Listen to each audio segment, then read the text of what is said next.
नमस्कार, total health में आप सभी का स्वागत है। मैं हूं संजीव उपाध्याय। नमस्कार, स्वागत है आपका टोटल हेल्थ में। मैं हूं किरण भारद्वाज। आज 21 जून है, जो वर्ष का सबसे लंबा दिन होता है और आज का दिन योग के प्रतिपादकों के लिए सबसे बड़ा दिन है, क्योंकि आज से शुरू हो गया है अंतर्राष्ट्रीय योग दिवस। योग दिवस जब हम ये समझ रहे हैं कि संपूर्ण स्वास्थ्य का अर्थ क्या है, सिर्फ शरीर को स्वस्थ रखना ही योग है या शरीर, मन और आध्यात्मिक तौर पर भी स्वस्थ होना योग है, क्योंकि संपूर्ण स्वास्थ्य का और स्वास्थ्य का वास्तविक अर्थ सिर्फ और सिर्फ योग में है और योग के पास ही उत्तर है हमारे लिए स्वस्थ होने का। क्योंकि बहुत से लोग ये समझते हैं कि स्वस्थ होने का जो अर्थ है वो ये होता है कि हम बीमार ना पड़ें या हम प्रिवेंटिव हेल्थ चेक्स कराएं और उसमें सब ठीक ठाक आए तो हम शायद स्वस्थ हैं, लेकिन ऐसा नहीं है।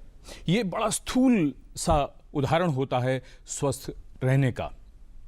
आज अंतर्राष्ट्रीय योग दिवस पर हम ये भी समझने की कोशिश करेंगे कि योग हमारे लिए कितना महत्वपूर्ण है और योग का ज्ञान दरअसल विज्ञान पर आधारित है। और साथ ही ये भी जानेंगे कि योग के कितने रूप हो सकते हैं, कितने प्रकार से इसे किया जा सकता है।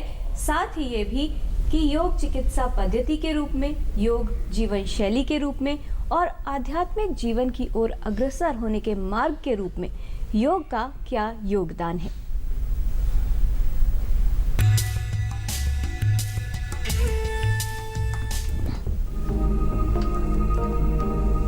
योग शरीर और मन को संयुक्त कर चैतन्य आत्मा का साक्षात्कार और पूर्ण आनंद प्राप्त करने की प्रक्रिया।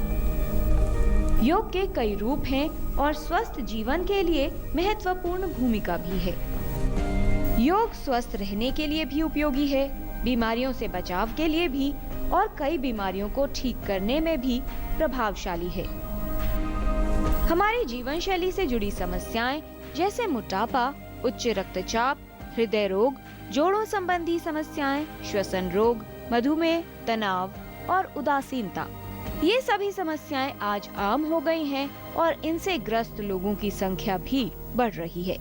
इन बीमारियों से ग्रस्त लोगों में योग काफी प्रभावशाली है।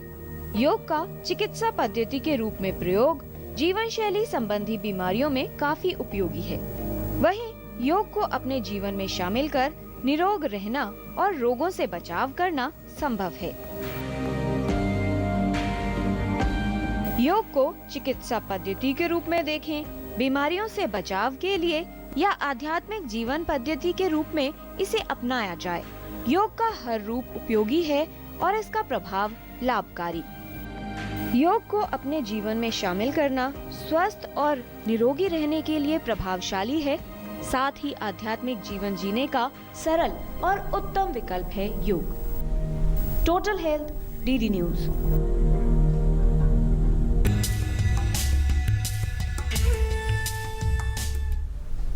तो योग के बहुत से फायदे हैं, कौन से लाभ होते हैं और ख़ास तौर पर योग का वैज्ञानिक पक्ष क्या है, ये आज हम अपने विशेषज्ञों से समझने वाले हैं। इस विषय पर जानकारी देने के लिए हमारे साथ स्टूडियो में विशेषज्ञों का खास पैनल मौजूद है। तो आइए आपका परिचय उनसे करवा दें। हमारे साथ हैं doctor Rajkumar Yadav, professor physiology and faculty incharge, integral health centre, all India institute of medical sciences. हमारे साथ हैं doctor Bimal Jhanjhar, Founder and Director, Science and Art of Living, Heart Care and Lifestyle Expert। और हमारे साथ स्टूडियो में मौजूद हैं डॉक्टर चिन्मय पांड्या, आप प्रो वाइस चांसलर, देव संस्कृति विश्वविद्यालय, शांति कुंज, हरिद्वार से हैं और योगासन किस तरह से किए जाएं ये हमें बताने वाले हैं यहाँ पर स्टूडियो में मौजूद हमारे योगाचार्य राजेश कुमार जी। आज का जो विषय है वो सभी के लिए अहम हो जाता है, क्योंकि बहुत सी बातें हैं समझने के लिए और ख़ास तौर पर ये जानना ज़रूरी है कि क्या लाभ होते हैं, योग को करने का तरीका क्या है। ऐसे बहुत से सवाल आपके मन में भी ज़रूर उठ रहे होंगे। तो इस विषय पर हमारे विशेषज्ञों से बात करने के लिए, प्रश्न पूछने के लिए इस 1 घंटे के दौरान आप हमारे टोल फ्री नंबर पर कॉल कर सकते हैं। हमारा नंबर है 1800111234। इस नंबर पर कॉल करते समय अपने टीवी की आवाज़ कम रखें, संक्षिप्त सवाल पूछें और फ़ोन करने के लिए मोबाइल का प्रयोग न करें। इसके अलावा आप अपने प्रश्न ईमेल के माध्यम से भी हम तक पहुंचा सकते हैं। हमारा ईमेल एड्रेस है totalhealth@gmail.com। तो आइए चर्चा की शुरुआत करते हैं। आप सभी को अंतर्राष्ट्रीय योग दिवस की बहुत शुभकामनाएं और बधाई। सबसे पहले डॉक्टर चिन्मय पांड्या, हम आपसे चर्चा की शुरुआत करें। योग की जब भी बात आती है तो बहुत से लोगों के मन में ये बात रहती है कि ये शरीर को केंद्र में रखता है या मन को या आत्मा को। बहुत अच्छा प्रश्न है संजीव जी, पर जो योग का मूलभूत उद्देश्य है वो पूरे समग्र व्यक्तित्व का उत्कर्ष है। यदि हम लोग भगवत गीता को ही उदाहरण के रूप में लें तो भगवान श्री कृष्ण गीता में कहते हैं योगः कर्मसु कौशलम, और उसी को थोड़ा सा और आगे बढ़ाते हुए कहते हैं समत्वम योग उच्यते। मनुष्य के जीवन में दो तरीके के संकट सामान्य रूप से आते हैं। यदि जीवन शैली बिगड़ जाती है तो रोग निकल करके आते हैं, और यदि आदमी के सोचने का तरीका बिगड़ जाता है तो शोक निकल करके आता है, मनों के रोग बढ़ जाते हैं। और यदि हम लोग उसे समग्र रूप से देखना चाहें तो ऐसा लगता है कि जब मनुष्य का व्यक्तित्व कई हिस्सों में विभाजित हो जाता है, when we have got disintegrated personality, then we feel that we are disharmonised. तब हमारे अंदर का जो संतुलन है वो कहीं ना कहीं बिगड़ जाता है। और जब ये संतुलन एक जगह पर आ जाता है, जब हमारा व्यक्तित्व एक जगह पर केंद्रीभूत हो जाता है, इंटीग्रेटेड हो जाता है, होलिस्टिक हो जाता है, तब हम उसको योग बोलते हैं। तो योग पूरे के पूरे व्यक्तित्व को सही दिशा देने का नाम है। जी डॉक्टर यादव, आपसे समझना चाहेंगे कि जब भी योग की बात आती है, ये तो हमने जाना कि कई वर्षों से और सदियों से इसका प्रयोग एक जीवन शैली के रूप में किया जा रहा है, जिसमें स्वास्थ्य की बात आती है, निरोगी रहने की बात आती है। अगर इसका वैज्ञानिक पक्ष जानना चाहें तो विज्ञान और योग, ये जो इसका कॉम्बिनेशन है, या विज्ञान क्या कहता है योग के बारे में? बिल्कुल, योग बहुत अच्छा है, इसमें तो मुझे नहीं लगता किसी को कोई भी कन्फ्यूजन है। लेकिन जब हम साइंस की बात करते हैं, और क्योंकि being a doctor and being at all India institute of medical sciences, हम लोग हमेशा एविडेंस बेस्ड मेडिसिन में बिलीव करते हैं। जी। सो वी ऑलवेज वांट कि इसके साइंटिफिक एविडेंस क्या है, साइंटिफिक प्रमाण क्या है। और हम लोगों ने अपने all India institute of medical sciences में इस पर काफ़ी काम किया है और कर रहे हैं, और आने वाले समय में भी हम उम्मीद करते हैं कि करते रहेंगे। अभी हम लोग कुछ लेवल पे ही योग को हालांकि साइंटिफिकली प्रूव कर पाए हैं या समझ पाए हैं। और उसका एक सिंपल सा एग्जांपल है, क्योंकि यूजुअली लोग कहते हैं कि योग करने से तनाव कम होता है। जी। हम लोगों ने अपने साइंस के द्वारा ये जानने की कोशिश करी कि क्या वाकई तनाव कम होता है। तो इसके लिए हम लोगों ने कुछ लोगों के ब्लड लिए और उनको योग कराया 2 हफ्ते के लिए। उसके बाद हमने फिर उनका ब्लड लिया और हमने एक बायोमार्कर होता है कॉर्टिसोल, उसको मेजर करने की कोशिश करी। इसके अलावा एक और बायोमार्कर है बीटा एंडोर्फिन, उसको भी हमने मेजर करने की कोशिश करी। और इससे हमें ये पता चला कि 60 to 80% लोगों में योग के बाद तनाव डेफिनेटली कम होता है और उन्हें एक ज़्यादा अच्छा लगता है, जो तो हमें बीटा एंडोर्फिन और कॉर्टिसोल के रूप में पता चला। जी, तो ये तो बात हुई प्रमाण की, जिससे ये सिद्ध हुआ कि बहुत महत्वपूर्ण भूमिका या बहुत प्रभावशाली है योग, अगर तनाव या स्ट्रेस की बात की जाए। डॉक्टर विमल, लाइफस्टाइल डिजीजेस की अगर बात करें, जीवन शैली तकरीबन सभी की ऐसी हो गई है कि कहीं ना कहीं कुछ त्रुटियां, छोटी छोटी चूक हो जाती है, और भारतीय जनसंख्या का बहुत बड़ा भाग ऐसा है जो कि या तो सिर्फ बीमारियों की चपेट में है या फिर उस खतरे में आ रहा है। तो ऐसे लोगों के लिए इस जीवन शैली के साथ योग का महत्व क्या कहना चाहेंगे? देखिए, हार्ट की बीमारी आज दुनिया का और भारतवर्ष का सबसे बड़ा बीमारी है। हर घर घर में हार्ट के मरीज हो चुके हैं। इधर डायबिटीज़ फैलता जा रहा है, हाई ब्लड प्रेशर और स्ट्रेस रिलेटेड डिजीजेस बढ़ रहे हैं। और अगर हम देखेंगे तो इसमें मेडिकल साइंस एक तरह से फेलियर हो रहा है, क्योंकि दवाई दे के इनको कंट्रोल करना चाहता है, पर कि जड़ है हमारा दिमाग, हमारा बॉडी के अंदर जो इरेगुलर जो हम लाइफस्टाइल जी रहे हैं वो है जी। तो योग में देखा गया इसी का समाधान मिलता है, और इसलिए हमने मेडिकल साइंस के संग योग को जोड़ने का काम किया है। हमने हार्ट के पेशेंट्स को बोला है कि हार्ट के मरीज हो आप खाना पीना इस तरह से करो, योग के पद्धति से योगा करो, वॉकिंग करो, एक्सरसाइज करो, और उसके संग देखेंगे धीरे धीरे दवाइयों का मात्रा कम होगा और हार्ट की बीमारी सुधरेगा। और इस तरह से मैंने देखा बहुत सारे लाइफस्टाइल बीमारियां जो है योग से काफ़ी हद तक कंट्रोल में लाया जा सकता है और दवाइयां कम हो सकती है और ऑपरेशन वगैरह, बाईपास सर्जरी, एंजियोप्लास्टी भी अवॉइड हो सकता है। तो मैं समझता हूँ योग एक टोटल लाइफस्टाइल है और इसके संग थोड़ा सा मेडिकल साइंस को जोड़ दिया जाए तो इसमें बहुत सारा बीमारियों को रोकने का और ठीक करने का ताकत है। जी राजेश जी, आपको भी चर्चा में शामिल करते हैं। और ये जो बात है योग को कोई कैसे शुरू करे, अभी जैसे डॉक्टर छाजड़ ने जो बात रखी, जो रोगी है या कौन योग कर सकता है और कौन नहीं कर सकता, ये ज़रा सा हमें स्पष्ट रूप से ज़रा बताइए। देखिए, अगर आप योग की बात करें तो योग स्वस्थ लोगों को करने की चीज़ है। ठीक है, आज जो अवधारणा बन गई है, ठीक है कि बीमारियां फैलती आ रही हैं, योग करोगे तो रोग ठीक हो जाएंगे, पर वास्तविक अगर देखें वास्तविक रूप में योग जो है स्वस्थ लोगों को करने की चीज़ है ताकि वो आगे स्वस्थ रहें, शारीरिक, मानसिक, आध्यात्मिक तीनों लाभ वो उठा सकें इससे। पर आजकल जो रोग, जैसे आपने बताया कि हृदय रोग है, यदि आप गहरे लंबे सांसों का अभ्यास करें, ठीक है, तो हृदय आपका बलिष्ठ बनता है, पुष्ट बनता है। उसका कारण क्या है? आप देखिए, सांसों की 4 अवस्थाएं हैं। यदि आप ध्यान दें, श्वास भरना, 1 सेकंड रुकना, श्वास का बाहर निकलना और 1 सेकंड रुकना। इस 1 सेकंड की अवस्था में हमारा हृदय विश्राम करता है। और जब आप डीप लॉन्ग ब्रीथिंग करते हैं, धीरे धीरे श्वास को छोड़ते हैं, धीरे धीरे श्वास भरते हैं, तो जो भरने और छोड़ने में समय लगाया 1 सेकंड के अतिरिक्त, उसमें आपके हृदय की विश्राम की अवस्था बढ़ी। ये कितना बड़ा चमत्कार देखिए, आपने हृदय की विश्राम की अवस्था बढ़ा दी, आपका हृदय अधिक समय के लिए आपके लिए उपलब्ध जी, रहेगा। ये एक महत्वपूर्ण बात है। और डॉक्टर पांड्या, आपसे यहाँ ये समझना चाहेंगे हम, अब ये बात आ गई, बहुत से लोगों के मन में ये भी बात रहती है कि वो बीमार हैं, वो योग करेंगे तो निरोगी हो जाएंगे या उन्हें दवाइयाँ नहीं खानी पड़ेंगी। ये ज़रा थोड़ा सा अंतर लोगों को बता दीजिए, लोगों के मन में ये बात ना रहे कि वो बीमार हैं, दवाइयाँ खा रहे हैं, दवाइयाँ बंद करके फिर योग की तरफ जाएं। सबसे पहले तो इस संदर्भ में 2 बातें मेरी समझ लेने योग्य हैं। एक तो ये कि जब हम लोग योग को विज्ञान के रूप में कहते हैं तो मात्र चिकित्सा ही विज्ञान नहीं है, प्रिवेंशन भी विज्ञान है। तो एक जो महत्वपूर्ण बात है कि यदि हम लोग अपने पहले समय के इतिहास को उठा करके देखें तो पाएंगे कि भारतवर्ष में जितने भी योग से संबंधित विशेषज्ञ हुआ करते थे, आयुर्वेद से संबंधित विशेषज्ञ हुआ करते थे, राज्य के राजा उनको इस बात के लिए धन दिया करते थे कि उनके राज्य में कोई बीमार न पड़े। यदि आपके राज्य में कोई बीमार पड़ गया तो आपके होने का कोई उद्देश्य पूर्ण नहीं हो पाता। तो आपका होने का उद्देश्य ये था कि आप अपने प्रजा की जीवन शैली इस तरीके की बना दें कि आपके राज्य में किसी को भी रोग का सामना न करना पड़े।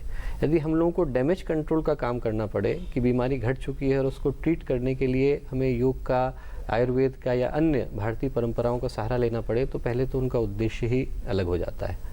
दूसरी बात एक महत्वपूर्ण जो डॉक्टर साहब के कहने से निकल कर के आई कि हम लोग जब शब्द स्वस्थ का इस्तेमाल करते हैं तो स्वस्थ शब्द का अर्थ है कि जो अपने आप में स्थित हो गया हो, स्व में जो स्थित हो गया हो, जो अपने अंदर स्थित हो गया, जो अपनी आत्मा के अंदर, अपने उद्देश्य के अंदर स्थित हो गया, उसका जीवन अपने आप ही सभी आयामों में संतुष्ट और अपने आप ही सभी आयामों में संतुलित हो जाता है। तो स्वस्थ होने का मतलब मात्र शरीर के रोगों से निवृत्ति पाना नहीं है, बल्कि मन के कष्टों से निवृत्ति पाना भी है और आत्मा को भी सही दिशा देना है। जी, तो आज अंतर्राष्ट्रीय योग दिवस पर चर्चा हो रही है। हम ये समझने की भी कोशिश कर रहे हैं कि योग का जो ज्ञान है उसमें विज्ञान कितना है। ये चर्चा विशेषज्ञों के साथ जारी रहेगी। एक छोटे से ब्रेक के बाद।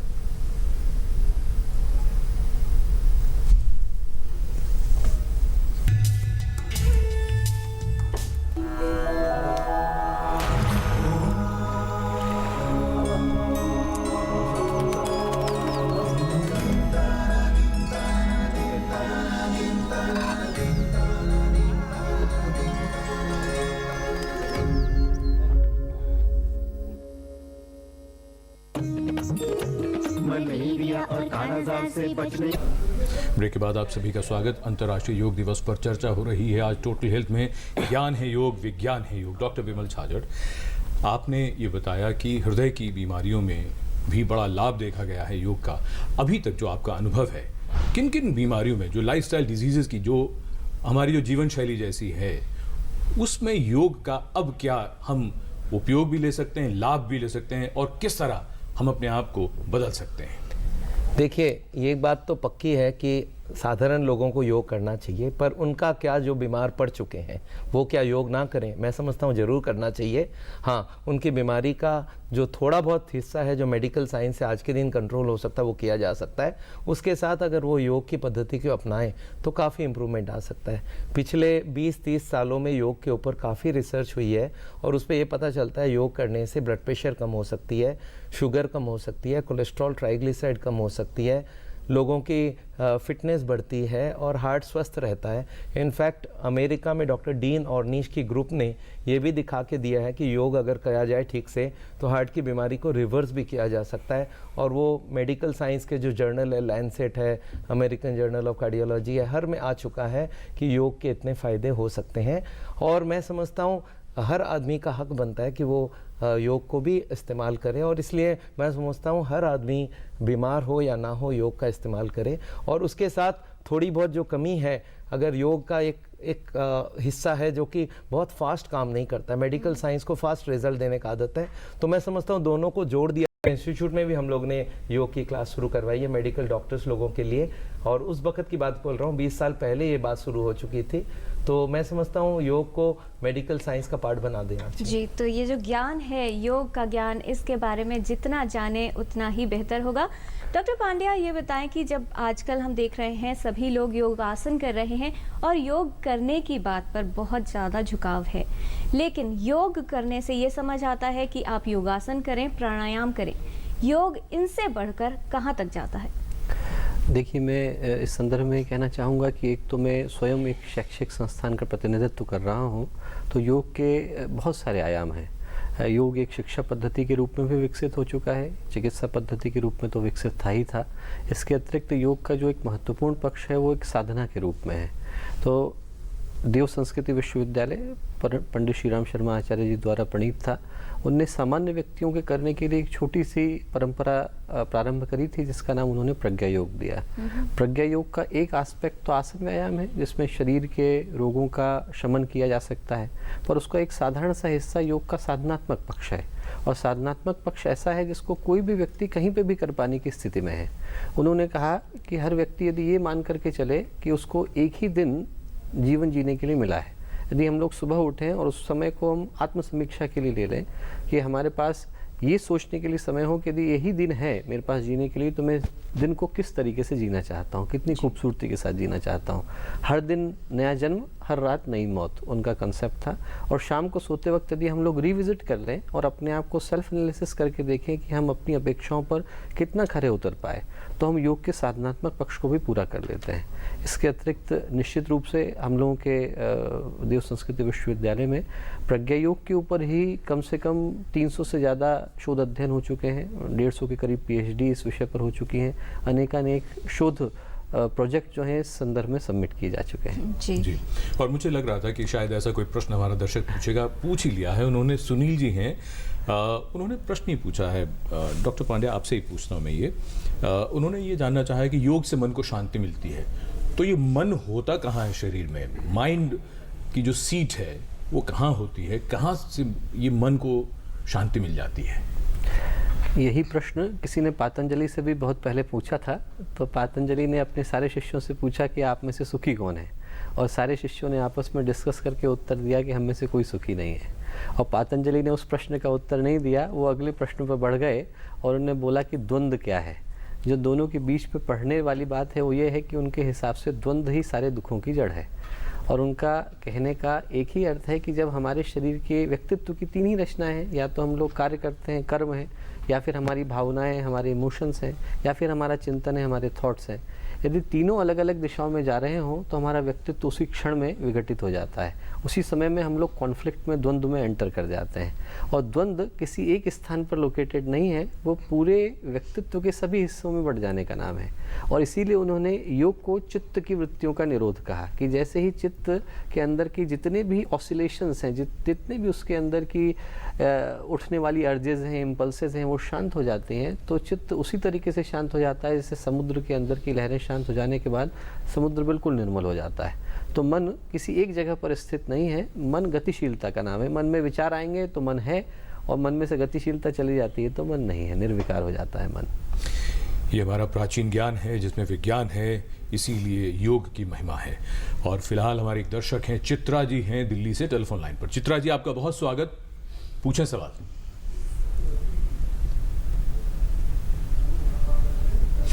चित्रा जी, अगर आप हमें सुन रही हैं तो प्रश्न पूछिए। हाँ, तो तेज बोलूं?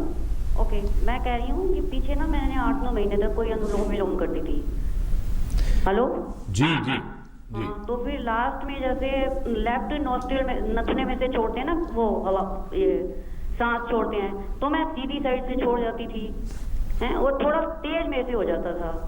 शुरू से मैं ऐसे नहीं करती थी, मतलब लास्ट में कुछ महीने हैं। तो मैं ये जानना चाहती हूँ, अब आजकल तो मेरे को जब से मैंने छोड़ा है मतलब स्मेल थोड़ी कम आती थी, तो मैं यही जानना चाहती हूँ कि ये क्या गलत हो गया था, तो इसका ये नतीजा है, इस वजह से हो गया है।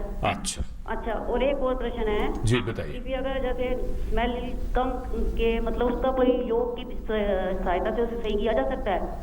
और दूसरा मैं यही जानना चाहती हूँ कि अगर ये मतलब अब अगर हम सही तरीके से अनुलोम विलोम करना चाहें तो वो कर सकते हैं?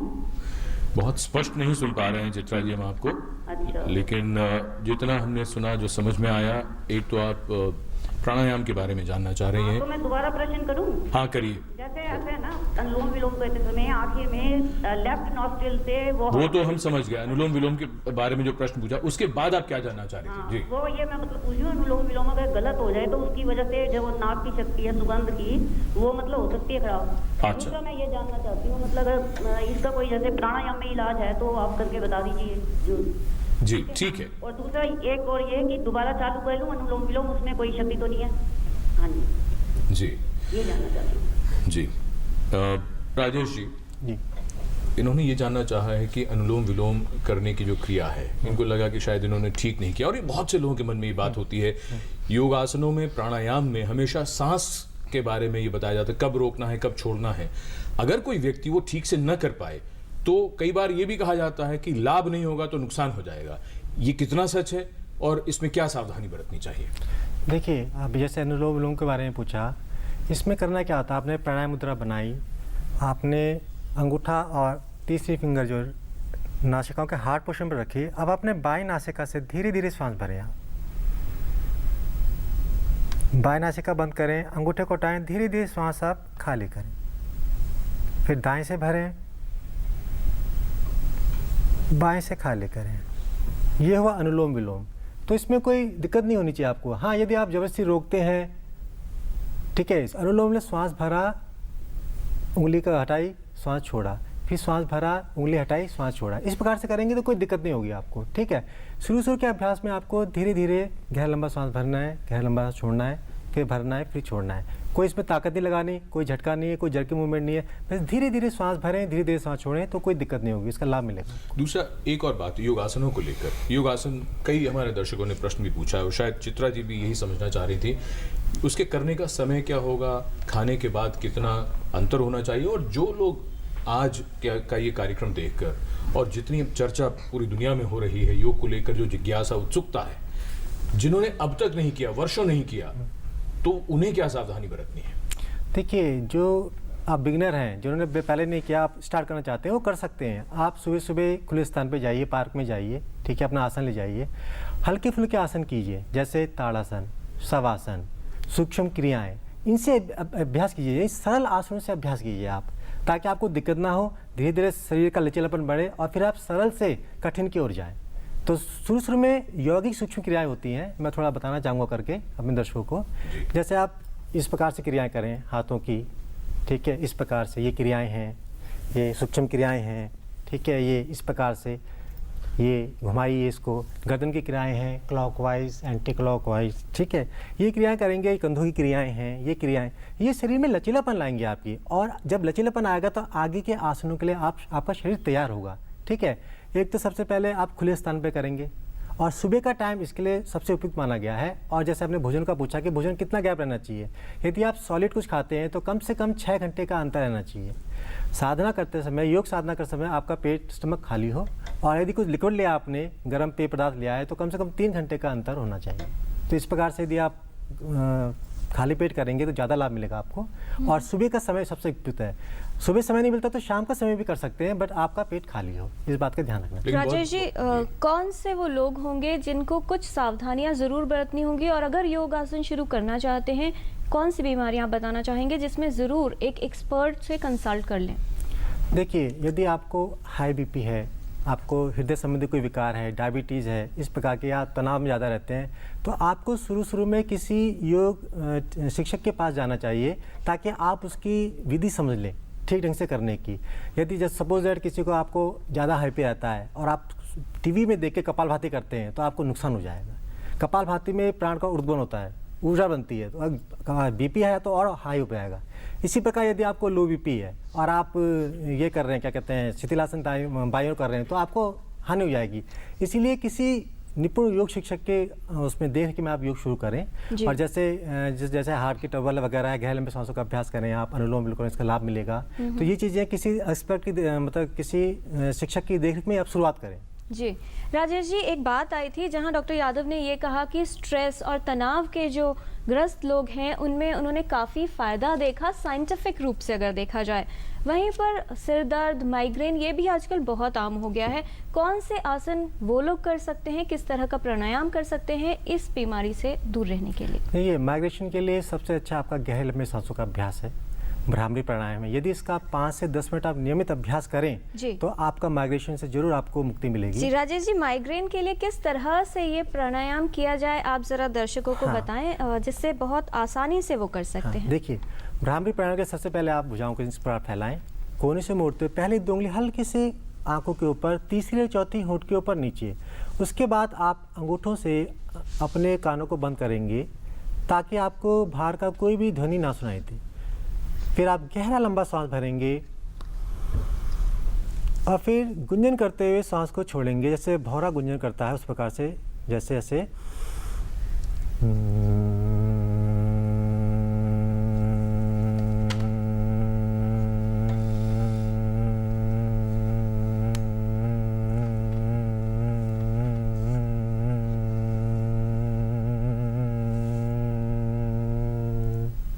फिर आप सांस भरेंगे, ये एक आवृत्ति हुई, फिर आप सांस भरेंगे, फिर छोड़ेंगे। इस प्रकार 10-12 आवृत्ति आप करेंगे तो आपको जब शांत बैठेंगे तो मस्तिष्क में हल्कापन आएगा, जिसका कारण यह कि वाइब्रेशन हुआ, वहाँ के सूक्ष्म नाड़ियाँ वाइब्रेट हुई, वहाँ की रक्त की सप्लाई हुई, जिस कारण से आपको शांति की प्राप्ति हुई। जी, और ये था योगासन का अभ्यास जो आप कर सकते हैं माइग्रेन के लिए। फिलहाल बेंगलोर से हमारे साथ मौजूद हैं संजय जी फोन लाइन पर। संजय जी, स्वागत आपका टोटल हेल्थ में, सवाल पूछिए। ये पूछना था कि डायबिटीज और बीपी के लिए कौन लाभदायक है? जी राजेश जी, डायबिटीज के लिए और हाई ब्लड प्रेशर जिन लोगों को है वो कौन से आसन कर सकते हैं? देखिए, हाई बीपी वालों के लिए शिथिलासन दाईं ओर रामबाण है, मैं करके दिखाता हूँ आपको। इस प्रकार से आप पेट के बल लेटेंगे अपने आसन पे, आपके दाएं अंग सीधे और बाएं अंग मुड़े हुए, बायां हाथ चेहरे के सामने 90 डिग्री पर और बाएं पैर की एड़ी दाएं घुटने से आपकी लगी हुई। इस प्रकार से आप लेटेंगे हाई बीपी वालों के लिए। और इस अवस्था में गहरे लंबे सांस लेंगे धीरे धीरे।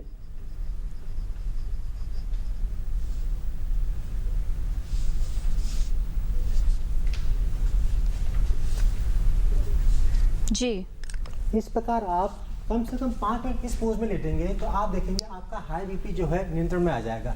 जिसका मेन कारण क्या है, जब इस पोज में आप बैठते हैं तो आपका चंद्र नाड़ी बायां स्वर एक्टिवेट होता है कुछ समय पश्चात। जी, आपके 2 से 3 मिनट के बाद आपकी चंद्र नाड़ी एक्टिवेट 5 मिनट से ज्यादा भी लेट सकते हैं? हाँ, मैक्सिमम लेटिए, 5 से 10 मिनट लेटिए आप। जो ज्यादा हाई पे आता है नियमित अभ्यास सोते हुए भी अगर इसका अभ्यास करें? जब आप लेटे तो इसी पोज में लेटा करें। जिनको हाई बीपी है तो लाभ मिलेगा। जिनको हाई बीपी है। High BP. दूसरा उनका प्रश्न था डायबिटीज को लेकर, मधुमेह के जो रोगी हैं उनको क्या? मधुमेह वालों के लिए एक बहुत अच्छा आसन है मंडूक आसन। ठीक है, वो करके दिखाता हूँ मैं। इस प्रकार से आप मंडूक आसन के लिए वज्रासन में आएंगे, मुष्टिका बनाएंगे अंगूठे अंदर। मुष्टिकाओं को आप पेड़ू भाग पे रखेंगे, नाभि के नीचे का पोर्शन आपका पेड़ू भाग है, उस पे रखेंगे आप। और धीरे धीरे आप पहले गहरा लंबा सांस भरेंगे, सांस को बाहर निकालेंगे। अब मुष्टिकाओं से दबाव बनाते हुए धीरे धीरे आप आगे की ओर झुकना प्रारंभ करेंगे। झुकते जाएंगे, मुष्टिकाओं से दबाव बढ़ाते जाएंगे और अंत में गर्दन आपकी तनी हुई। यहाँ पे आप छोटे छोटे सामान्य श्वास लेते रहें ताकि आपके रुकने में कोई सफोकेशन ना हो। फिर आप सांस भरते हुए धीरे धीरे ऊपर उठें। ये इसकी दूसरी अवस्था है। अब आप नाभि के दाएं बाएं अंगूठे के मूल रखेंगे, पुनः श्वास भरेंगे। आप श्वास को बाहर निकालेंगे, आगे झुकेंगे, ठहरने पे छोटे छोटे सामान्य श्वास। इस अवस्था में पेट के सभी ऑर्गन्स आपके प्रभाव में है, विशेष तौर पे आपकी पैनक्रियास और आपका लीवर। पैनक्रियास आपकी स्वस्थ बनती है और डायबिटीज़ में आपको लाभ मिलता है। इसका मेन कारण है कि इस अवस्था में पैनक्रियास में बड़ा सुंदर प्रभाव पड़ता है। फिर श्वास भरते धीरे धीरे वापस आए। तो ये मंडूक आसन डायबिटीज के लिए बहुत बढ़िया है। आप कम से कम 5 से 10 मिनट का अभ्यास करें, बार बार अभ्यास करें, इसको लाभ मिलेगा। जी। डॉक्टर यादव, हमारे पास बहुत दर्शकों के ईमेल्स लगातार आ रहे हैं। ललित त्यागी हैं रुद्रप्रयाग से, जिन्होंने जानना चाहा है, उनके एक मित्र हैं जिनको SLE है। तो ऑटो इम्यून डिजीज़ की जब बात आती है, अभी जो बात हो रही थी वो जीवन शैली की गड़बड़ी से होने वाली जो बीमारियां हैं, हृदय रोग है, डायबिटीज़ है और चीज़ें हैं, तनाव है। अब योग का जो लाभ है, आपने 2 बायोमार्कर्स की जो बात की थी, आपने कॉर्टिसोल की बात की थी, आपने एंडोर्फिन की बात की थी। विज्ञान क्या कहता है, आधुनिक विज्ञान की जब हम बात करते हैं, क्या योग से इन बीमारियों में लाभ होगा? SLE क्योंकि एक ऑटो इम्यून डिजीज़ है, और जैसा कि अभी हम लोग बात कर रहे थे, योग से अभी तक हमने जो देखा है कि डेफिनेटली एटलीस्ट 60 to 80% लोगों में स्ट्रेस कम होता है। स्ट्रेस और इन्फ्लेमेशन या स्ट्रेस, इन्फ्लेमेशन एंड इम्यूनिटी, ये अल्टीमेटली इंटर रिलेटेड है। तो डेफिनेटली हम इम्यूनिटी को कहीं ना कहीं इससे मॉडिफाई कर सकते हैं। तो SLE में डेफिनेटली योग से क्वालिटी ऑफ लाइफ या इम्यूनिटी को हम मॉडिफाई कर सकते हैं। लेकिन पर्सनली क्योंकि हमने ऐसा अभी तक कोई रिसर्च नहीं की है, तो मैं इस पर भी ज़्यादा नहीं बोलूँगा, लेकिन डेफिनेटली SLE में योग का एक अच्छा रोल हो सकता है। जी डॉक्टर विमल, मोटापे की बात करते हैं। बहुत सारे लोग जो हैं ओवरवेट हैं, ओबीज हैं, और ख़ास तौर पर ये माना जाए कि मोटापा खुद में न समस्या होकर बहुत सारी ऐसी बीमारियां हैं जिनके लिए प्रवेश द्वार बनता है। तो जैसे ही कोई व्यक्ति इस चपेट में आया, मोटापे के ग्राफ में आया, बहुत सारी दूसरी बीमारियों का खतरा भी उसे हो जाता है। ऐसे में जो लोग अपनी जीवन शैली पर पूरी तरह से काम करना चाहें, योगासन की हमने बात कही है, उसके अलावा किस तरह से खान पान और पूरी तरह से अपनी जीवन शैली में बदलाव किया जा सकता है? देखिए, मोटापा आज बहुत फैल रहा है, और मोटापा का मेन कारण है, एक तरफ तो एक्सरसाइज कम होता जा रहा है, और दूसरे तरफ है हमारे लाइफ में जो फैट वाला खाना है वो बढ़ता जा रहा है। और इसी वजह से एक तरफ से खर्चे कम हो रहे हैं कैलोरी का, और एक तरफ कैलोरी की इंटेक बढ़ रही है और मोटापा बढ़ता जा रहा है। और मोटापा के संग डायबिटीज़, ब्लड प्रेशर, सारे बीमारियां आने लग जाती है। तो मोटापा कम होने के लिए हम लोग खाने में जो चाहते हैं वो चाहते हैं ज़्यादा से ज़्यादा सब्जियां और सलाद खाया जाए, और उसके साथ बहुत सारे फ्रूट्स खाया जाए। और जिस खाने को एकदम छोड़ देना चाहिए, कम कर देना चाहिए, वो है फ्राइड आइटम्स, जो तेल है, तेल से बने हुए चीज़, घी से बने हुए चीज़, बटर और इस तरह के जो हाई फैट आइटम्स है उसको बंद कर देना चाहिए। और उसके साथ अनाज को भी थोड़ा कम कर देना चाहिए, बिकॉज अनाज में बहुत ज़्यादा कैलोरी होती हैं। तो अगर कोई मोटापा कम करना चाहें तो अनाज को कम करें, ज़्यादा सलाद खाएं, फ्रूट्स को ज़्यादा खाएं, और जितने तले हुए चीज़ें कम खाएं। और उसके साथ जो एक्सरसाइजेज हैं उसमें वॉकिंग ज़रूर रखें। और अगर योग की बात करें तो एक साथ बहुत सारे वो अगर सूर्य नमस्कार कर सकते हैं तो उसमें काफ़ी फ़ायदा हो सकता है। तो इस तरह से अगर चले तो मोटापा को कम किया जा सकता है, तो और उसके साथ बहुत सारी बीमारियां ठीक हो सकती हैं। डॉक्टर पांड्या, एक बात जो हम सबके साथ होती है वो ये कि जब तक हम बीमार नहीं पड़ते, स्वास्थ्य की ओर, अपने शरीर की ओर ज़्यादा ध्यान देते नहीं हैं लोग। लेकिन जब कोई बीमार हो जाता है परिवार में, तो फिर सारे साधन, धन उसकी तरफ हम जुटा लेते हैं। फिर चाहे ज़मीन बेचनी पड़े, जेवर बेचने पड़े, सब कुछ करता है व्यक्ति। योग की अवधारणा बिल्कुल अलग है। योग अगर जीवन में अपना लिया जाए तो जैसा कि बार बार आप सभी विद्वानों का ये कहना है कि हम निरोगी रहेंगे, शरीर निरोगी होगा, मन भी ठीक रहेगा, चित्त भी शांत रहेगा। क्या ये सचमुच योग उतना सुलभ है और सस्ता भी है, और भारत जैसे देश के लिए परम आवश्यक भी है? योग निश्चित रूप से सस्ता भी है, सुलभ भी है, और हर व्यक्ति के लिए कर पाना संभव भी है। और जब हम लोग इस संदर्भ में चर्चा करते हैं कि योग, जब आदमी बीमार पड़ जाता है तो उस समय में वो सारी चीज़ों को जुटाता है अपने स्वास्थ्य के लिए, तो इस संबंध में एक एनालॉजी मैं कहना चाहूँगा कि यदि छत से पानी गिर रहा हो, लीक हो गई हो और ज़मीन पे पानी आ गया हो, तो हमें पोंछा लगाने की आवश्यकता भी है, उसको मॉप करने की आवश्यकता भी है और लीक को करेक्ट करने की भी आवश्यकता है। यदि हम लोग सिर्फ ज़मीन से पानी साफ़ करते रहेंगे और ऊपर की लीक को करेक्ट नहीं करेंगे तो फिर उस तरफ से पानी लगातार आता रहेगा। और योग की जो अवधारणा है वो समग्र स्वास्थ्य की अवधारणा है। योग की अवधारणा है कि यदि आदमी बीमार पड़ गया है तो उसको हम स्वस्थ कैसे कर सकते हैं, और योग की ये भी अवधारणा है कि हम उसके चित्त में ऐसी क्या सिद्धांत उसके अंदर डाल सकते हैं जिसके कारण वो जीवन के सही सूत्रों को अपने जीवन में अपना सके और जीवन को पूर्ण रूप से निरोगी कर सके। पूर्ण रूप से निरोगी करने का अर्थ है कि न केवल शरीर के कष्टों से मुक्ति पा सके बल्कि अपने चिंतन को भी इस तरीके का, दृष्टिकोण को भी ऐसा बना सके कि वो इसके अन्य जो मार्ग हैं, जैसा कि स्ट्रेस के बारे में डॉक्टर साहब ने बोला, टेंशन है, ओबेसिटी की ही बात ले लें, अभी हम लोग बात कर रहे हैं तो ओबेसिटी का एक एस्पेक्ट साइकोलॉजिकल है, एक एस्पेक्ट फिजियोलॉजिकल है। एक एस्पेक्ट वो है जो शरीरगत समस्या है, एक एस्पेक्ट वो है जो कि मन से जन्मी समस्या है, एक एस्पेक्ट वो है जो समाज के अंदर पैदा हुई समस्या है। तो इन सारी चीज़ों को एक जगह पर ला करके कंट्रोल करने का, सही करने का, करेक्ट करने का, इम्प्रूव करने का काम योग करता है। जी डॉक्टर पांड्या, ऐसे में अगर योग को अपनाना है तो अपना समय का अभाव है जिन लोगों के पास, जिनको ये लगता है कि हमारे पास बहुत ज़्यादा समय नहीं है, या फिर ये कि किस उम्र से इसको अपने जीवन में लाया जाए, तो किस तरह से जब इसको अपनाने की बात होगी तो इनकॉर्पोरेट कैसे किया जाएगा, जीवन में इसे कैसे उतारें इस पद्धति को? इसको पैशन की तरह से अपनाना होगा तो फिर आदमी अपने आप इसको शुरू कर सकता है। जैसा कि राजेश जी ने बोला कि आदमी छोटी छोटी क्रियाओं से आरंभ करे। सामान्य रूप से हम सोचते हैं योग का मतलब मात्र आसन है, पर योग का अर्थ क्रियाएं भी हैं, बंध भी हैं, प्राणायाम भी हैं, विशेष अभ्यास भी हैं, और आदमी अपनी रुचि के अनुसार किसी भी तरीके के मार्ग को अपनाकर वहाँ से शुरू कर सकता है। साथ ही जहाँ तक देर से किसी चीज़ को शुरू करने की बात है तो गोस्वामी तुलसीदास जी ने 92 वर्ष की उम्र में रामचरितमानस को लिखना प्रारंभ किया था। तेलंग स्वामी ने 120 वर्ष की उम्र में दीक्षा ग्रहण करी थी। तो कोई भी उम्र हो, जब भी आदमी अच्छी भावना के साथ शुरू करता है तो उम्र कभी भी लेट उम्र नहीं होती। जी राजेश जी, आपसे ये जानना चाहेंगे कि अगर जो लोग वज़न ज़्यादा है, वज़न को कम करने के लिए किस तरह के अभ्यास या क्रियाएं कर सकते हैं? देखिए, वजन करने के लिए जैसे डॉक्टर साहब ने बताया कि एक तो सूर्य नमस्कार अच्छा है, परंतु किसी की शिक्षक की देखरेख में करें। और कुछ हल्के फुल्के आसन हैं जो आप करेंगे तो वजन आपका कम होगा। मैं एक डेमो देना चाहूँगा सर्पासन का। आप सर्पासन करेंगे तो आपका वजन कम होगा। इसमें करना क्या होता है, आपने भुजाएं इस प्रकार से कमर पे लाएंगे और इस प्रकार पेट के बल आ जाएंगे। और मोटे आदमी तो बड़े अच्छी ढंग से आएंगे क्योंकि उनका पेट ज़्यादा बड़ा रहता है, तो उनका गेटअप बनेगा अच्छा उनका। और धीरे धीरे आपने क्या करना है, इस प्रकार से रोल करना पेट के बल, धीरे धीरे दाएँ बाएँ दाएँ बाएँ, एड़ी पंजे उठा के रखेंगे, घुटने आसन से नहीं लगेंगे आपकी। इस प्रकार से आप करते रहेंगे, दाएं बाएं 15 बार दाएं जाएं, 15 बार बाएं जाएं। इस प्रकार से करेंगे तो आपकी जो एक्स्ट्रा फैट है मेल्ट होगा आपका और मोटापा कम होगा। दूसरा आपके इस प्रकार से पश्चिमोत्तानासन है। शुरू में आप नहीं कर पाएंगे जो बल्कि हैं, परंतु अभ्यास करेंगे तो लाभ होगा। धीरे धीरे आप इस प्रकार सांस रखे उठाएंगे, इस प्रकार से आएंगे। अब जो मोटे हैं आगे झुक तो नहीं पाएंगे, धीरे धीरे इस प्रकार से आगे पीछे करते रहेंगे। अंत में जब अभ्यास आपका अच्छा हो जाएगा, धीरे धीरे ये अवस्था बनती है, ये माथा लग जाना चाहिए आपको इस प्रकार से। जिस समय ये पोज बन जाएगा तो यहाँ फैट रहेगा ही नहीं, आपका सारा रिड्यूस हो जाएगा।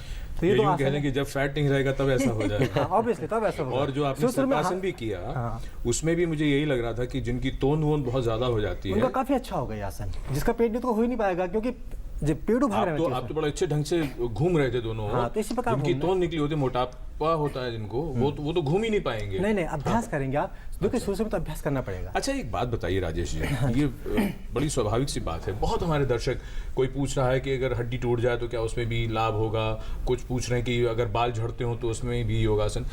दो बातें इसमें रहती हैं। एक तो ये जो भी आपने मोटापे को लेकर बात बताई, कितना समय हम कितने समय तक इंतजार करें परिणाम आने का, क्योंकि आपने तो अभी कर दिया, आप तो अभ्यासी हैं, और बाकी जो नए लोग हैं वो 1 महीना 2 महीना उनसे नहीं होता। हाँ, देखिए शुरू का जो अभ्यासी है या जिसका वजन ज़्यादा है, शुरू में आप हल्की क्रियाएं करें, ठीक है।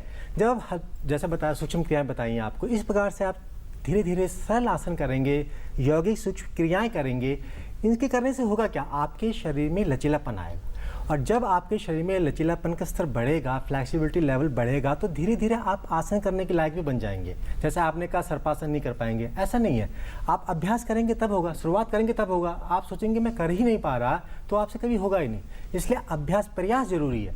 साधना का मतलब ही है कि प्रयास करते करते मेरा स्वभाव ऐसा बन जाए, ठीक है, वो साधना है। तो प्रयास करना है, प्रयास करना और जरूरी है। चमत्कार की उम्मीद नहीं करनी हाँ, कि नहीं, एक नहीं। हफ्ते में ही हो जाएगा। नहीं नहीं, जी। डॉक्टर विमल छाजड़, यहाँ हमारे कुछ और दर्शक ये भी जानना चाह रहे हैं, जो बड़ा लगता है कि बहुत वैलिड है क्वेश्चन। वो ये कि शहरों में प्रदूषण बहुत ज़्यादा है। आए दिन हम अखबारों में पढ़ते हैं कि शहरों की जो आबो हवा है वो बहुत ख़राब है। तो ऐसे में प्राणायाम करना, योगासन करना स्वास्थ्य के लिए ठीक रहेंगे? आप सभी विद्वानों से बारी बारी कुछ ऐसी भी बात। नहीं, ये बहुत इंटरेस्टिंग सा सवाल है, पर एक बात याद रखिए। और आपने फल खाने के लिए कहा था, फल सब्जियों को लेकर भी लोगों के मन में रहता है उसमें कीटनाशक कितने होते हैं, ऐसा तो वो भी है, जरा बता दीजिए। ऐसा है, अगर ऐसा करेंगे तो आपको अपना जमीन खरीद के खुद हल चला के पूरा खेती करना होगा, वही खाते रहना होगा। तो ये मान के चलिए, दुनिया में रहना है, इसी के साथ ही रहना होगा। थोड़ा बहुत पोल्यूशन भी आएगा और थोड़ा बहुत खाने में हो सकता है कुछ एडल्ट्रेशन हो, इंसेक्टिसाइड्स हो, पर अब हम उसके बिना रहेंगे नहीं।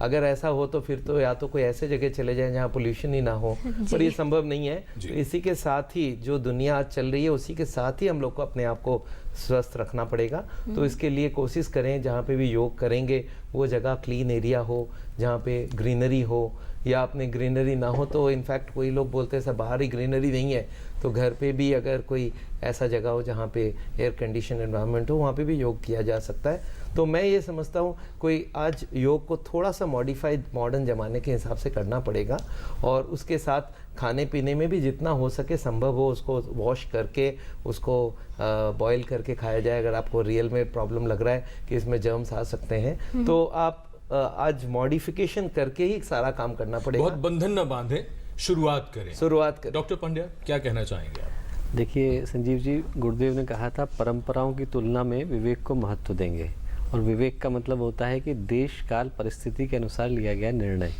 जो चीज़ आज से 50 वर्ष पूर्व वैलिड थी उसमें आज के समय के अनुसार कुछ परिवर्तन करने की आवश्यकता पड़ ही जाती है।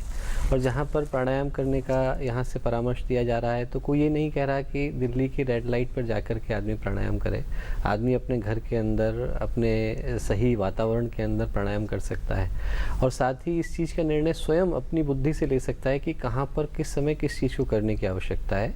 जो चीज़ निश्चित रूप से सभी समयों में सही है वो उसके पीछे धैर्य की भावना, कि कोई चीज़ एक रात के अंदर रोम का निर्माण नहीं हुआ था, एक रात के अंदर हम लोग भी कुछ नहीं कर सकते जी। दीर्घकालिकता कि लंबे समय तक किया जाए, और निरंतरता कि आदमी उसको डेडिकेशन के साथ, परसिस्टेंस के साथ, परसेवरेंस के साथ करता रहे, और इस भाव के साथ करता रहे कि हम अपने जीवन को सही बनाने के लिए इस कार्य को कर रहे हैं, तो परिणाम निश्चित रूप से निकल कर आएगा। साइंटिफिक एंगल की बात हो रही थी। डॉक्टर यादव, आपने स्ट्रेस और एंजाइटी को लेकर बताया कि आपने शोध किया और इस तरह की स्टडीज़ के बाद रिजल्ट सामने आए।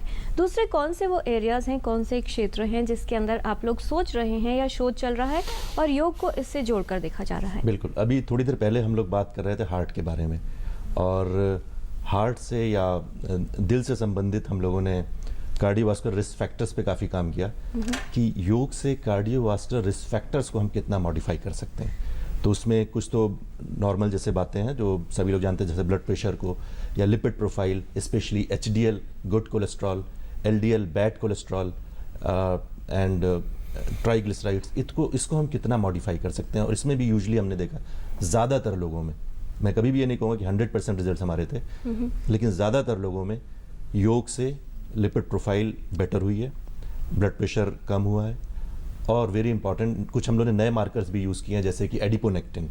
एडिपोनेक्टिन अगर बॉडी में ज़्यादा है तो it means you are more healthier. तो हमने ये देखा कि योग करने के बाद एडिपोनेक्टिन लेवल बढ़ा, जो अपने आप में कार्डियोवास्कुलर रिस्क फैक्टर्स को कम करता है। इसी तरह से हमने इंटरल्यूकिन्स पे काम किया। इंटरल्यूकिन 6 एक बहुत बढ़िया बायोमार्कर है जिसको हमने देखा। एंडोथिलीन जो ब्लड वेसल्स को हमारी नैरो करता है, ये सब बायोमार्कर्स को भी हम लोगों ने यूज़ किया, और हमने देखा कि योग करने से इनसे एक अच्छा इफेक्ट आता है। एक और अभी हम लोग का एक मल्टीनेशनल ट्रायल चल रहा है, ये हमारा कार्डियोलॉजी डिपार्टमेंट स्पेशली इसमें इन्वॉल्व है। कार्डियोलॉजी के हमारे डॉक्टर अंबुज रॉय इसमें स्पेशली इन्वॉल्व हैं, और ये एक मल्टी सेंट्रिक ट्रायल है। इस हमारे भारत में कई हॉस्पिटल्स उसमें इन्वॉल्व हैं और यूके में लंदन से कोलैबोरेशन है। इस स्टडी में हम लोग primarily from the cardiology department 4000 लोग को इन्वॉल्व करेंगे, मतलब हार्ट के पेशेंट्स को, और उस 4000 में से 2000 लोगों को जो हमारा योग हार्ट का पेशेंट्स का स्टैंडर्ड ट्रीटमेंट है वो दिया जाएगा। बाकी 2000 लोगों को standard treatment for the heart disease जो है, यानी कि CAD की बात कर रहे हैं हम, विद योग करेंगे। और ये स्टडी अभी शुरू हुई है, तो आने वाले समय में इस पे और डिस्कशन करेंगे। जी, ये तो रिसर्च या अध्ययन की बात हुई डॉक्टर बिमल, लेकिन अगर कोई इंडिविजुअल, कोई व्यक्ति जिसे एक तरह की बीमारी है, वो ये चेक करना चाहे कि योग से कितना और किस तरह का लाभ हो रहा है, तो क्या कुछ वो कर सकता है कि पहले एक जांच करवाई, कुछ समय के लिए योग किया? क्या बताना चाहेंगे आप? देखिए, इसी तरह से मेडिकल साइंस के सारे रिसर्च होते हैं, जैसे इसको हम लोग बोलते हैं रैंडमाइज कंट्रोल ट्रायल।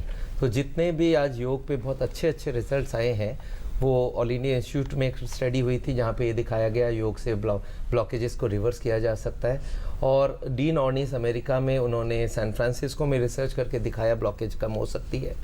ब्रह्म कुमारीज आबू में उन्होंने एक रिसर्च स्टडीज़ किया है, और सारे कंट्रोल ट्रायल है जहाँ पे साइंटिफिक तरीके से उन्होंने दिखाया कि योग करने से, मेडिटेशन करने से, लाइफस्टाइल को पूरा बदलने से ना सिर्फ बीमारी ठीक होगी, उसके संग उनकी ब्लड प्रेशर, डायबिटीज़, हर चीज़ की कमी होगी और दवाइयाँ भी कमी हो जाएगी।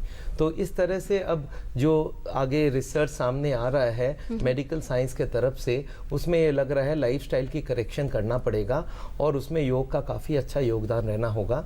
और अगर ये किया जाए तो आज समझता हूँ मैं मेडिकल साइंस की जो बर्डन है इतने बड़ी बीमारी का, बड़े बड़े हॉस्पिटल भी आज हार्ट के मरीजों को कम कंट्रोल नहीं कर पा रहे, मरीजों का नंबर बढ़ता जा रहा है। ये कोई सक्सेस की बात नहीं हो रही है, पर अगर योग को तरीके से इस्तेमाल किया जाए तो आज मेडिकल साइंस में ज़रूर सक्सेस होगी।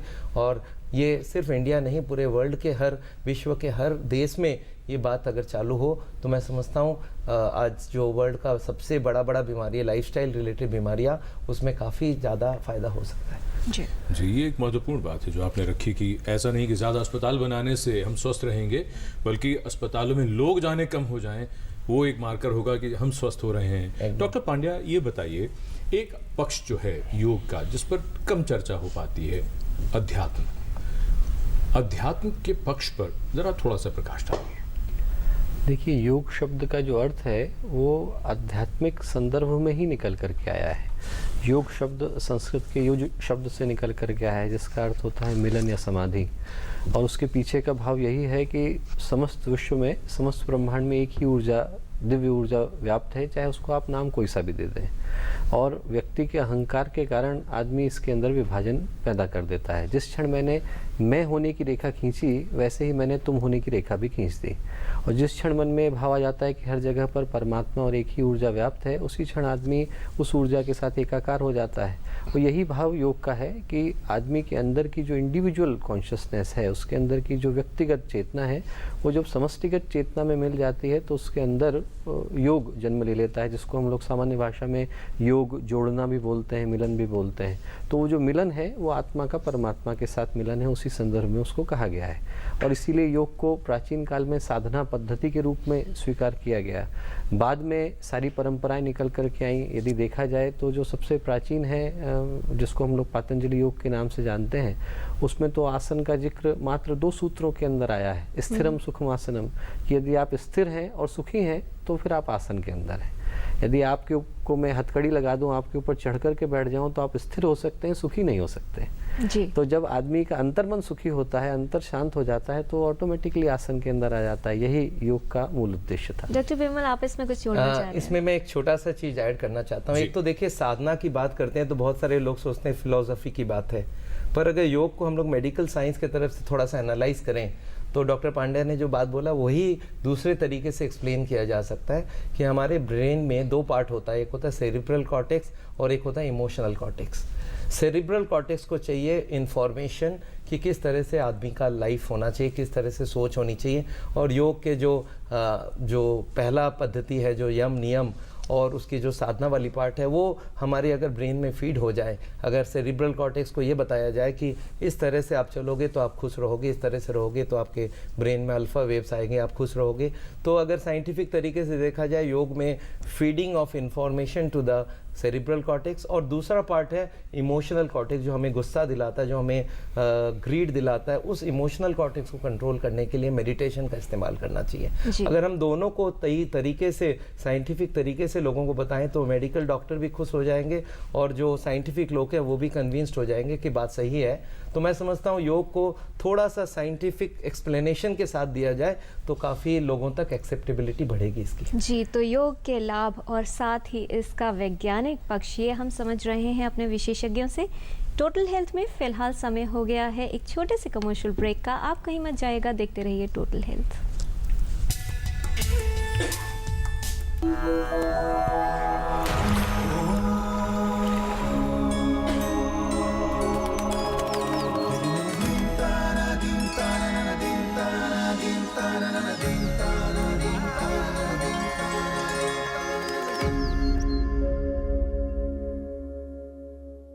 ये है मास्टर राजू, पढ़ाई लिखाई में कमजोर और खेल कूद के मैदान में पीछे। राजू की कमजोरी की वजह है उसका भोजन।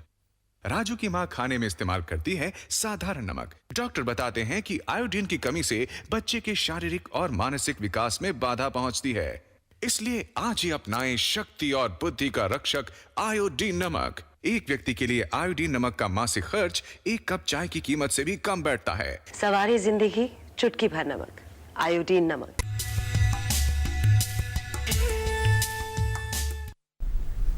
ब्रेक के बाद टोटल हेल्थ में आपका स्वागत है। ज्ञान है योग, विज्ञान है योग, इस विषय पर आज हम बात कर रहे हैं और टोटल हेल्थ में ये समय है सेगमेंट हेल्थ पहेली का।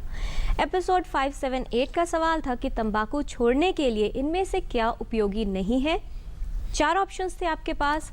सही जवाब है ऑप्शन सी, पान और सुपारी का अधिक सेवन उपयोगी नहीं है तंबाकू छोड़ने के लिए।